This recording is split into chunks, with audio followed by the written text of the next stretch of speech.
Hello learners, welcome to Unacademy. मेरा नाम प्रांजल सिंह है और आज आप सभी के साथ मैं इस अनअकैडमी प्लेटफॉर्म पे एक बहुत ही इंपॉर्टेंट केस लॉ डिस्कस करने वाला हूं।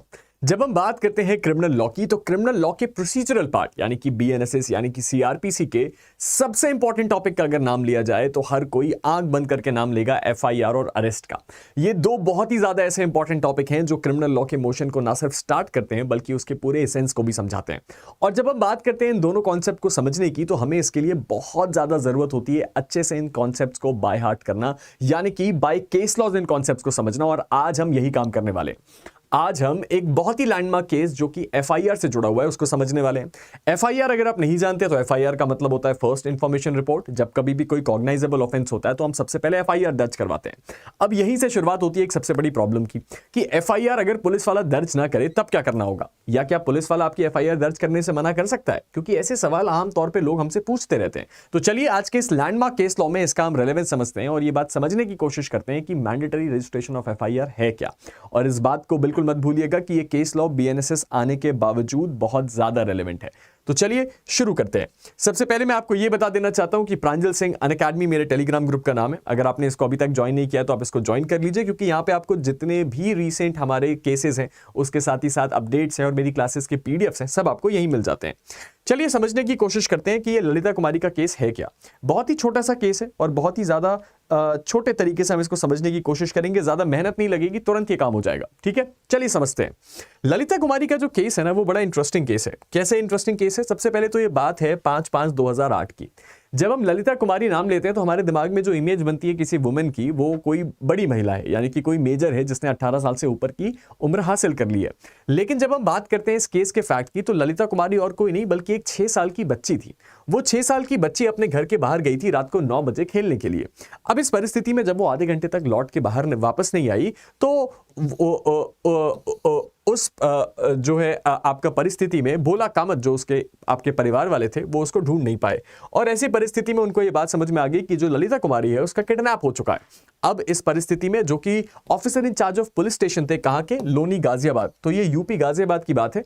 तो वहां के जो आपका लोकल पुलिस ऑफिसर थे उसके पास वो लेके गए अपनी रिपोर्ट को, और लेकिन उस पुलिस ऑफिसर ने अपनी एफआईआर लिखने से मना कर दिया। अब यहीं से सवाल उठना शुरू हुआ कि क्या एक पुलिस ऑफिसर एफआईआर लिखने से मना कर सकता है? ये बात थी मई 11, 2008 की। अब इसके बाद क्या हुआ सर? अब इसके बाद जो है सुपरिटेंडेंट ऑफ पुलिस के पास ये गए, यानी कि एसपी साहब के पास। एसपी साहब ने भी इस बात को आदेशित किया कि आप एफआईआर रजिस्टर करिए। और इस परिस्थिति में एफआईआर की रजिस्ट्रेशन तो हुआ, लेकिन पुलिस अथॉरिटी ने अपना काम ठीक से नहीं किया, यानी कि वो ना ही कोई एक्शन ले रहे थे और ना ही सही से इन्वेस्टिगेशन कर रहे थे। अब जब इन्वेस्टिगेशन नहीं हो पाया तो आखिरकार जो है इनके पास एक ही उपाय बचा, वो था आर्टिकल 32 यानी कि सुप्रीम कोर्ट में हेबियस कॉर्पस की रिट फाइल करने का। हेबियस कॉर्पस मतलब कि टू प्रोड्यूस द बॉडी। अब इसके बाद क्या होता है सर? अब इसके बाद जो है जो ये पूरा का पूरा मामला है हेबियस कॉर्पस के रिट के साथ पहुंचता है सुप्रीम कोर्ट, और सुप्रीम कोर्ट इस मामले में देती है अपना लैंडमार्क जजमेंट, जहां वो ये बताती है कि सर ये जो पूरा का पूरा मामला है उसमें एफआईआर से जुड़े हुए क्या इंपॉर्टेंट गाइडलाइंस होने चाहिए। और इसीलिए ये केस आगे जाके बहुत ही ज्यादा लैंडमार्क बना। अब अगर आपको ना पता हो तो मैं आपको बता दूं कि यहां पे आपके मन में, कई लोगों के मन में आ सकता है कि इसमें ललिता कुमारी की क्या गलती, इसमें इसके पेरेंट्स की गलती होनी चाहिए थी। बात सही है, रात को 9 बजे अगर एक बच्ची घर के बाहर जा रही है, लेकिन हमें सारे फैक्ट्स नहीं पता है। इंपॉर्टेंट बात यह है कि अगर एक पुलिस अथॉरिटी किसी क्राइम की रिपोर्टिंग ही नहीं करेगी तो क्रिमिनल ट्रायल तो मोशन में ही नहीं आएगा। अगर एफआईआर रजिस्टर नहीं हुआ तो वो ऑन पेपर रिकॉर्ड नहीं हुआ, अगर वो रिकॉर्ड नहीं हुआ तो उसका ट्रायल शुरू नहीं, तो उसके इन्वेस्टिगेशन शुरू नहीं होगी, और इन्वेस्टिगेशन शुरू नहीं होगी तो उस परिस्थिति में उसका हम ट्रायल कंडक्ट नहीं करवा सकते। अब इस परिस्थिति में सुप्रीम कोर्ट ने कुछ इंपॉर्टेंट गाइडलाइंस दी। सबसे पहली बात तो ये वो गाइडलाइन थी mandatory for all cognisable offences, यानी कि मैंडेटरी रजिस्ट्रेशन ऑफ एफआईआर। ये एक ऐसा सवाल है जो हर एक जुडिशरी एग्जाम्स में कभी ना कभी तो पूछा गया है। ललिता कुमारी का केस का जो सबसे इंपॉर्टेंट प्रिंसिपल आया वो ये था कि हर एक परिस्थिति में अगर ये पता चलता है कि कोई कॉग्नाइजेबल ऑफेंस कमिट हुआ है तो आपको एफआईआर का रजिस्ट्रेशन कंपल्सरीली करना होगा। साथ ही साथ एक और कॉन्सेप्ट आया प्रिलिमिनरी इंक्वायरी का। उन्होंने बोला कि अगर एक शुरुआती जांच आपको एफआईआर से पहले करनी है तो वो कुछ स्पेसिफिक केसेस में ही करी जा सकती है, और 7 दिन की लिमिट है। 7 दिन के अंदर वो प्रिलिमिनरी इंक्वायरी खत्म हो जानी चाहिए। अब ये प्रिलिमिनरी इंक्वायरी क्या होता है? कई ऐसे केसेस होते हैं जहां पे एक व्यक्ति को ऐसा लगता है कि ये जो एफआईआर रजिस्ट्रेशन करवाने आए व्यक्ति हैं शायद ये किसी गुस्से के कारण आए हैं, या हो सकता है कोई झगड़ा हो गया और इसीलिए एफआईआर दर्ज करवाना चाहते हैं। अब इस परिस्थिति में क्या होता है, बाद में एफआईआर रजिस्ट्रेशन होने के वो बोलते हैं कि हमारी तो सुलह हो गई, छोड़ दिया जाए। अब इस परिस्थिति में एक प्रिलिमिनरी इंक्वायरी का मैटर आया। अब ये प्रिलिमिनरी इंक्वायरी किन किन टाइप के डिस्प्यूट में करनी चाहिए एफआईआर रजिस्ट्रेशन से पहले?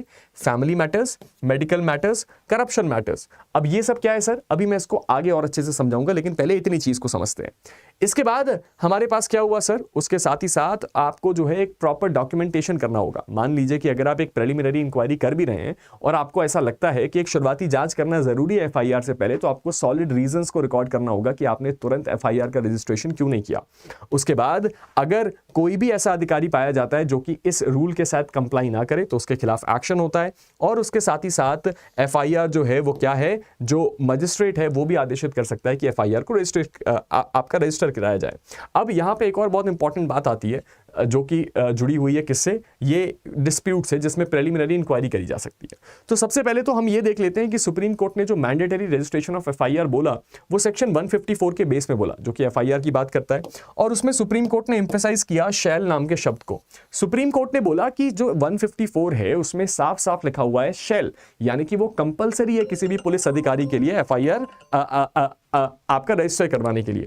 उसके साथ ही साथ सुप्रीम कोर्ट ने जो प्रिलिमिनरी इंक्वायरी की बात करी थी उसमें सुप्रीम कोर्ट ने बोला कि मैट्रिमोनियल डिस्प्यूट्स, यानी कि जो शादीशुदा कपल्स होते हैं उनके बीच अगर कोई डिस्प्यूट है, शादी का कोई डिस्प्यूट है, तो उसमें आप एक शुरुआती जांच जरूर कर सकते हैं ताकि आप इस बात को तय कर पाएं कि कहीं वो गुस्से में तो नहीं थे, कहीं वो ये कदम हड़बड़ी में तो नहीं उठा रहे हैं। उसके साथ ही साथ कोई कमर्शियल ऑफेंस, ये जो कॉर्पोरेट होते हैं इनमें अगर कोई ऑफेंस होता है तो उसमें भी प्रिलिमिनरी इंक्वायरी करी जा सकती है। मेडिकल नेग्लिजेंस, हम ये बात बहुत अच्छे से जानते हैं कि अगर कभी भी कोई मेडिकल मिसहैपनिंग होती है तो हमेशा जो उसके परिवार वाले होते हैं वो डॉक्टर को ब्लेम बाय डिफॉल्ट करते हैं, और वो बात जस्टिफाइड भी है क्योंकि उनकी नजर में कुछ बहुत बड़ा हादसा हुआ है। अब इस परिस्थिति में एक प्रिलिमिनरी इंक्वायरी का होना जायज है। उसके बाद उन्होंने आया कि जो करप्शन केसेस हैं उसमें भी एक प्रिलिमिनरी इंक्वायरी करी जा सकती है कि कहीं ये मामला वेग तो नहीं है। और आखिर में आया कि सर अगर जो आपका रिपोर्टिंग में 3 महीने से ज्यादा का डिले, यानी कि अगर कोई ऐसा व्यक्ति है जिसके साथ कोई क्राइम हुआ और वो 3 महीने से ज्यादा के समय तक के लिए उसकी रिपोर्टिंग नहीं किया, तो उस परिस्थिति में भी हम क्या करेंगे, उस परिस्थिति में भी हम एक प्रिलिमिनरी इंक्वायरी कर सकते हैं। तो ये था हमारा ललिता कुमारी का केस। मैं फटाफट आप लोगों के एक बार कमेंट देख लेता हूं। ठीक है, very good afternoon, very good afternoon, very good afternoon.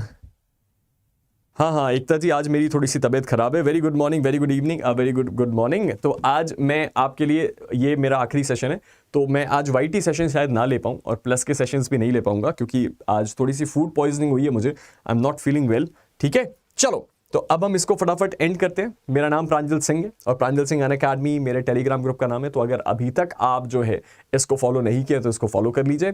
साथ ही साथ एक और इंपॉर्टेंट बात आपको बतानी है, वो है हमारा फ्लैट 60% ऑफ और 12 मंथ का फ्री एक्सटेंशन जो कि आपको मिलता है हमारे सभी जुडिशरी सब्सक्रिप्शंस में। तो अगर आप अनअकैडमी के साथ जुड़ के अपने जुडिशरी की जर्नी को शुरू करना चाहते हैं, आप मेरा कोड PS का इस्तेमाल कर सकते हैं और इसके साथ साथ आप इंडिया के बेस्ट जुडिशरी प्लेटफॉर्म को ज्वाइन कर सकते हैं।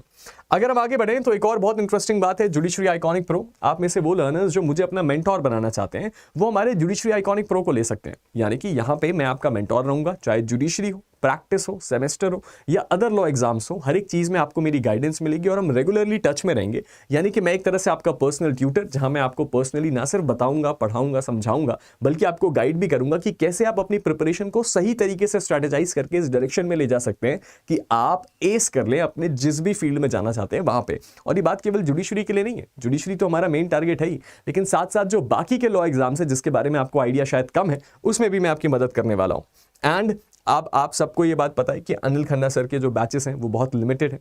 तो सर की जो जुलाई की बैच आ रही है, उस जुलाई की बैच में आपको, अगर आपने अर्ली बर्ड रजिस्ट्रेशन कराया, अब ये अर्ली बर्ड रजिस्ट्रेशन क्या होता है कि सर आपने जो है जुलाई की बैच के लिए अपने आप को अभी से रजिस्टर करवा लिया, तो आपको 2 साल का आइकॉनिक का सब्सक्रिप्शन कंप्लीटली फ्री मिल रहा है। लेकिन ये एक ऑफलाइन सब्सक्रिप्शन के लिए आपको करना पड़ेगा, यानी कि ऑनलाइन और ऑफलाइन दोनों के बेस्ट सब्सक्रिप्शन आपके पास रहने वाले अगर आप अनिल खन्ना सर की जुलाई बैच के लिए अभी से रजिस्टर करवा लेते हैं।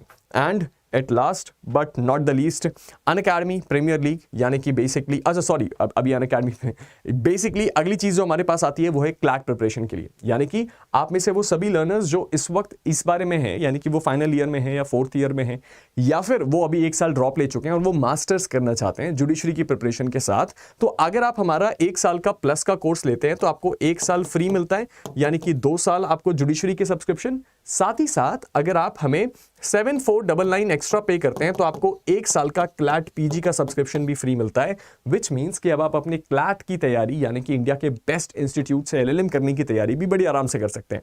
तो ये था मेरी तरफ से। I hope all of you are well. चलो ठीक है, चलो चलो चलो ठीक है ठीक है ठीक है, thank you guys, Keshav Singh का केस भी मैं समझाऊंगा, ठीक है। चलो thank you so much and see you all very soon.